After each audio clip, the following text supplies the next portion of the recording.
제가 제일 하기 힘든 설교 중에 하나가 부모 공경에 대한 설교랑 자녀들을 잘 키워야 된다는 설교입니다. 이유는 간단합니다. 저도 제일 안 되는 부분이기 때문입니다. 솔직히 목사가 된 다음에 제일 힘든 달이 5월입니다. 이런저런 고통을 여러분들은 이해하실지 모르겠습니다. 보통 5월은 한국에서 이제 가정의 달이라고 하는데 어린이 주일, 부모님 주일이 있습니다. 매년마다 반복되는 달이기 때문에 아마 제가 목사로서 살아가는 동안엔 피할 수 없는 날입니다. 하지만 저는 좋은 아빠도 아니고요, 또 좋은 아들도 아닙니다. 그러니 제가 얼마나 이 설교를 힘들게 하는지 여러분들은 아셔야 됩니다. 그러니까 속으로 목사님은 얼마나 잘해서 오늘 설교를 하시나 생각하지 마십시오. 예. 잘해서 설교하는 것이 아니라 해야만 하니까 합니다.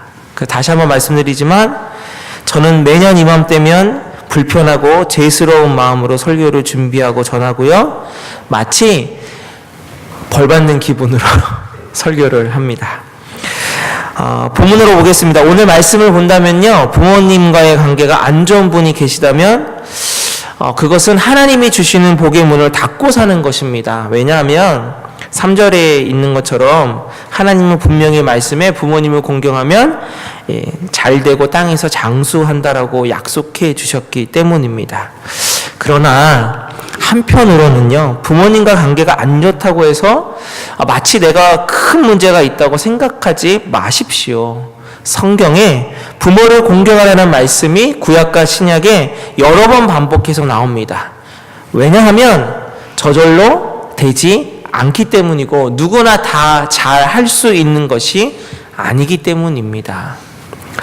아무리 부모가 마음에 안 든다고 해도 부모는 부모입니다. 아무리 못나고 무능력하고 예전에 많이 표현했듯이 술주정뱅이라고 해도 마찬가지입니다. 하나님이 공경하라고 하신 명령 때문이기도 하지만 부모가 없으면 내가 이 땅에 없는 거는 그 누구도 부인할 수 없습니다.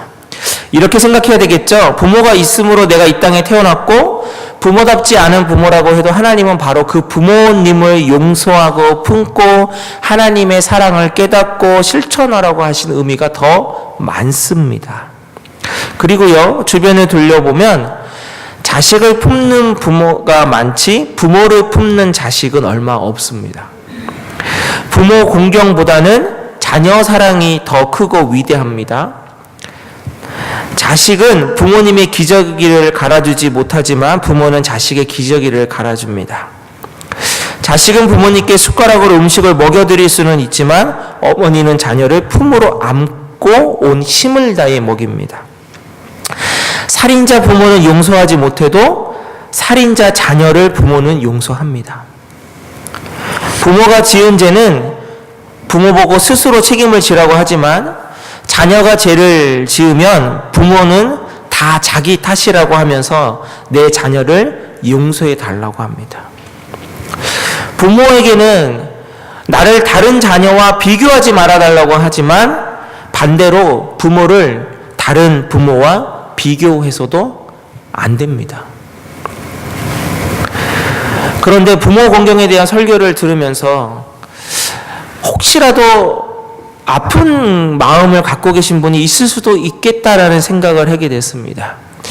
예전에 제가 상담 공부를 할 때 교수님이 이러한 상담 예화를 들어주신 적이 있어요. 어떤 분이 어렵게 교회를 나오게 됐는데 얼마 안 되고 힘든 고백을 하더라는 거죠. 교회에서 자꾸만 하나님을 아버지라고 표현을 하는데 이게 너무 싫다는 거예요. 왜냐하면 매일 자기와 엄마를 때리고 술에 취해서 무능하게 그렇게 살아가는 아버지를 자신은 자기가 본 아버지의 전부이기 때문입니다. 그러다 보니까 교회에서 하나님 아버지라고 할 때마다 자꾸 자기 아버지가 생각이 나가지고 미치겠다는 거죠. 저는 들으면서 저럴 수 있겠다라고 충분히 동의는 했습니다. 그분이 결코 잘못된 것은 아닙니다. 어쩌면 평범한 경험은 그분은 아니겠지만 그분이 느끼는 감정은 지극히 당연한 마음이 맞습니다. 하지만 성경에서 계속 부모 공경에 대해서 반복해서 말하는 이유가 바로 여기 있습니다. 누구나 할 수 없는 거죠. 그 누구도 100% 완벽하게 할 수 없기 때문입니다. 그럼에도 불구하고 해야만 합니다. 부모가 유난히 나쁜 사람이기 때문이 아닙니다. 그분도 어쩔 수 없는, 부모도 어쩔 수 없는 사람이기 때문입니다. 자녀들은 어쩔 수 없이 부모의 내밀한 부분, 그러니까 깊은 남들이 보지 못하는 부분까지 보게 됩니다. 그러다 보니까 부모의 성격적인 약점, 미성숙한 부분, 부모의 잘못, 마음의 상처까지 너무나 많이 보게 되는 거죠. 그리고 그것이 자신에게 직접 부딪히는 겁니다. 그래서 부모로부터 은혜도 받지만 자녀들은 상처도 받게 됩니다. 나이가 들어서 어른이 되면 상처를 받아도요, 이해도 하고 견딜 수 없으면 화도 내기도 하고 따지기도 하고 뭐 상담도 받고 하면서 마음의 상처를 어른이 되면 이렇게 털어내거나 깊이 있게 받아들이지 않는데, 근데 이게 어릴 때는 문제가 좀 됩니다. 받은 상처가 그대로 자기 있게 돼버리거든요. 이해할 수도 없고 따질 수도 없고 화를 낼 수도 없는 존재가 아이이기 때문에 그렇습니다. 어린 자녀들에게는 부모의 존재가 그리고 절대적입니다. 그래서 부모로부터 받은 상처도 절대자에게 받는 상처와 똑같이 느껴지는 거죠. 부모가 자녀에게 유난히 잘못했기 때문이 아니고요. 솔직히 잘해준 게 더 많지 않습니까? 이럴 땐 고개를 끄덕이셔야죠, 빨리. 예. 그렇잖아요. 근데 아이들은 잘해준 건 기억 잘 못하고요. 잘못해준 것만 아주 깊이 기억합니다. 그리고 더 재밌는 건 부모는 잘못한 걸 잊고 살지만 아이들은 그거를 기억하고 산다는 것이죠. 너무 늦게 깨달을 문제일 뿐입니다. 우리 어린 친구들은 잘 모르겠지만 우리 어른들은 잘 아는 일본의 그 미우라 아야코가 쓴 빙점이라는 소설이 있습니다. 아시죠? 이거 소설로도 엄청 유명하고 영화도 있고 막 그렇습니다. 여기 주인공이 그 자신이 첩의 딸이라는 사실을 알고 나중에 이 분노합니다. 그래가지고 어머니를 용서할 수가 없어서 내가 첩의 딸이라는 그 신분 때문에 저주스러워하고 어느 날 겨울날 자살을 결심하고 눈 덮인 언덕길을 올라갑니다. 언덕에서 이제 절벽에서 떨어져서 죽으려 하는 순간에 자신이 걸어온 이 뒷모습, 눈 위에 발자국을 우연히 보게 되는데요. 그 순간 주인공이 깜짝 놀랍니다. 자신은 분명히 똑바로 걸어왔다고 생각했는데 눈에 있는 발자국이 삐뚤빼뚤 발자국이었기 때문이죠. 그때 깨닫습니다. 어머니를 이해합니다. 어머니도 완전할 수 없는 분이구나. 어머니가 삐뚤빼뚤 인생을 살고 싶어서 사는 거는 결코 아닐 텐데 똑바로 살려고 하셨을 텐데 살아내다 보니까 그렇게 사신 거구나. 그때 깨닫고 어머니를 용서하게 됩니다. 기독교나 다른 종교나 다 부모에게는 효도해야 한다고 가르칩니다. 학교에서도 그렇게 가르치죠. 그러나 성경에 가르치는 효도가 조금 다른 건 무엇이냐? 부모에게 순종하되 예수 그리스도 안에서 하라고 가르치는 것이 조금 다를 뿐입니다. 이것을 조금 다르게 오늘 좀 해석하자면 이거죠. 예수 그리스도 안에서라는 것이 십자가 은혜로 구원받은 자로서 부모를 순종하라는 것입니다. 이 말은 혈기로 매를 든 부모든지 맨날 돈만 밝히는 부모든지 삶의 모범이 못된 부모든지 이런저런 일로 부모로부터 받은 마음의 상처가 있다 할지라도 부모님을 원망하는 것보다는 주님께 받은 은혜로 부모를 대하라는 것입니다.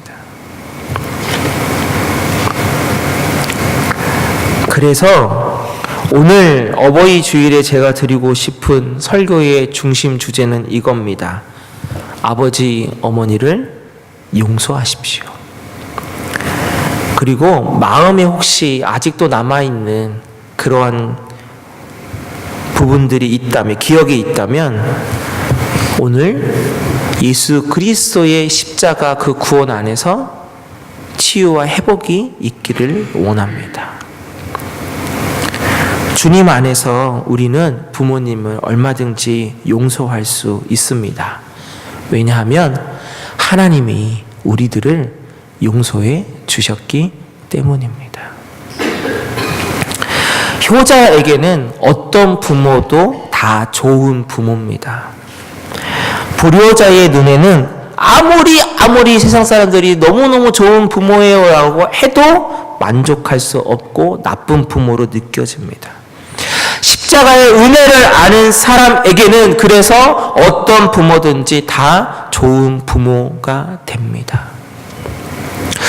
한국에 가나안 농군 학교라고 있습니다. 거기 김용기 교장 장로님이 있는데 예전에 한참 데모 많이 하던 시절에 대학생들 앞에서 했던 연설 한 토막이 있어서 인용했습니다. 데모할 줄 모르는 젊은이는 희망이 없다. 그러나 불을 지르고 무기를 휘두르는 것은 데모가 아니라 폭동이다. 데모를 하되 평화적 시위를 해야 한다. 그리고 자격이 있는 사람들만 데모를 해야 한다.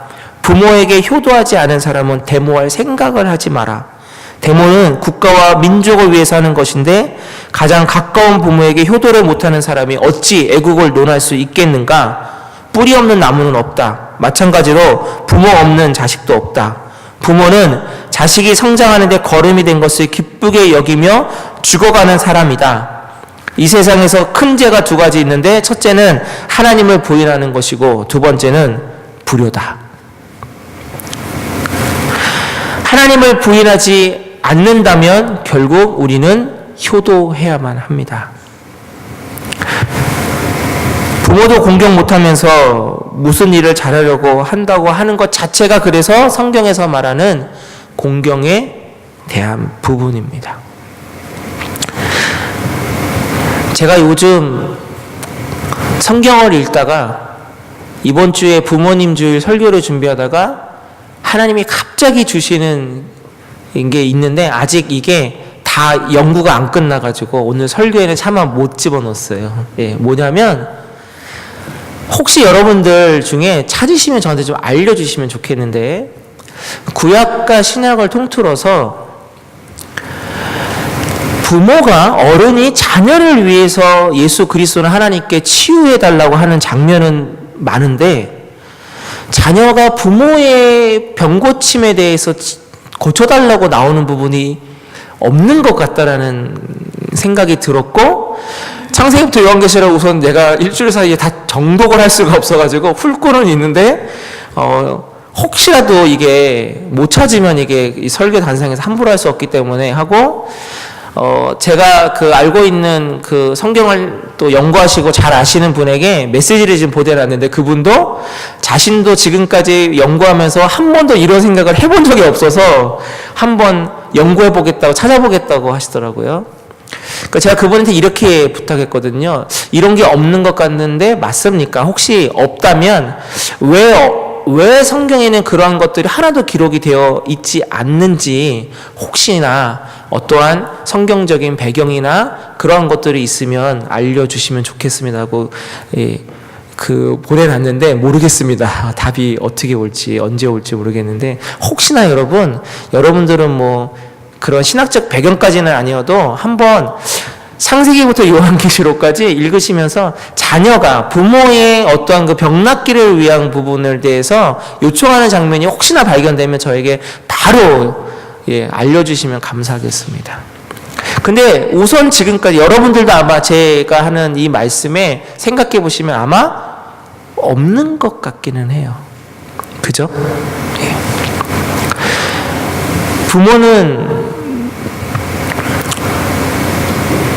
자식을 그렇게 생각하는 존재 같습니다. 수로보내게 여인의 그 고백처럼 내 자녀를 위해서 땅에 떨어지는 부스러기 개가 핥아먹는데 내가 바로 그 개 같은 존재라고 해도 괜찮으니까 부스러기라도 달라고 하는 그 엄마의 그 고백이 바로 이 땅을 살아내고 있는 부모의 모습인 것 같습니다. 혹시 지금 부모님이 살아 계시는 분들이 계시다면 그분들에게 할 수 있는 최고의 효도는 다른 게 아닐 겁니다. 우리 어르신들 위에 계신 부모님에게 할 수 있는 최고의 효도는 오늘 설교의 주제처럼 혹시라도 부모님께 받은 상처가 있다면 깨끗이 씻고 잊고 치유받고 잊어버리는 것입니다. 오늘 이 자리에 있는 청년 여러분, 얼마나 지금 제 설교가 여러분들에게 이해가 되는지는 모르겠어요. 근데 여러분이 받은 상처를 우리 여기 계신 어른들도 이 어른들의 어른들로부터 부모로부터 다 받고 살아냈습니다. 여러분들도 아마 이런 말 들어봤을 거예요. 너도 애 낳아봐라. 딱 너 같은 애 낳아서 켜봐라. 이렇게 들어보셨을 거예요. 똑같이 말씀드리고 싶습니다. 저도 애 낳기 전에는 몰랐습니다. 결혼 전에는 몰랐습니다. 근데 결혼하니까 애를 낳아서 키워보니까 아주 조금 부모님의 사랑을 알 것 같고 하나님의 사랑을 알 것 같습니다. 말씀을 마칩니다. 여러분, 내 부모를 공경하라. 이건 하나님이 우리에게 주신 부탁이 아니라 명령입니다. 오늘도 우리의 마음에는 제가 서두에 말씀드린 것처럼 매년마다 죄스러운 마음으로 벌받는 마음으로 설교하듯이 여러분도 5월달이 되면 저랑 똑같은 마음으로 살아가십시오. 매년마다 죄스럽고 불편하고 미안한 마음, 하지만 그럼에도 불구하고 부모님은 나를 사랑해 주시는 그 마음, 그거 갖고 우리 부모님을 사랑하는 마음으로 살아내시는 저와 여러분 되시기를 주님의 이름으로 축원합니다.